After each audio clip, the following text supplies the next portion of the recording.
ഏട്ടാ, ദേ കുഞ്ഞു ഭയങ്കര കരച്ചില്ല. എന്തു പറ്റി മോക്ക്? 2 ദിവസമായിട്ട് അസ്വസ്ഥതയുണ്ട്. മോളെ നീ പോയിരുന്നു. മോക്ക് ഹാർട്ടിന് ചെറിയൊരു പ്രോബ്ലം ഉണ്ട്.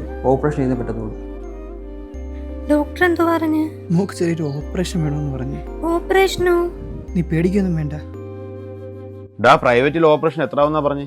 അണ്ണാ 4-5 ലക്ഷം രൂപയാവും. SIT-ലും തിരക്കാഞ്ഞെന്താ? SIT തിരക്കിയപ്പോൾ രജിസ്റ്റർ ആയിട്ട് അവർ വിളിക്കാന്നാ പറയുന്നത്. കൊച്ചിന്റെ കാര്യമായോണ്ട.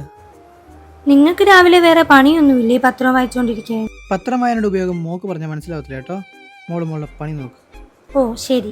ഹൃദയം എന്ന് പറഞ്ഞൊരു പദ്ധതിയെ പറ്റി ഞാൻ ന്യൂസ് പേപ്പറിൽ കണ്ടായിരുന്നു. 18 വയസ്സിന് താഴെ പ്രായമുള്ള കുട്ടികൾക്കാർക്കെങ്കിലും ഹൃദയ സംബന്ധമായ പ്രശ്നങ്ങൾ ഉണ്ടാവുകയാണെങ്കിൽ സൗജന്യ ചികിത്സ നൽകുന്ന പദ്ധതിയാണ്. എന്നൊന്ന് വിളിച്ച് അന്വേഷിക്കടാ. സാറേ മോളുടെ കാര്യത്തിൽ കുട്ടിയുടെ കാര്യത്തിൽ നിങ്ങൾ പേടിക്കുകയേ വേണ്ട. ഓപ്പറേഷൻ ഹൃദയം പദ്ധതി വഴി സർക്കാരിൻ്റെയോ സർക്കാർ എംപാനൽ ഹോസ്പിറ്റൽ വഴിയോ തന്നെ ചെയ്യാം. ഹോസ്പിറ്റൽ നിങ്ങൾ തിരഞ്ഞെടുത്താൽ മാത്രം മതി. ഇതുപോലത്തെ കുറേ സൗജന്യ പദ്ധതികൾ നമ്മൾ കേരളത്തിലുണ്ട്. ഇത് നിങ്ങൾ അറിയാതെ പോകരുത്.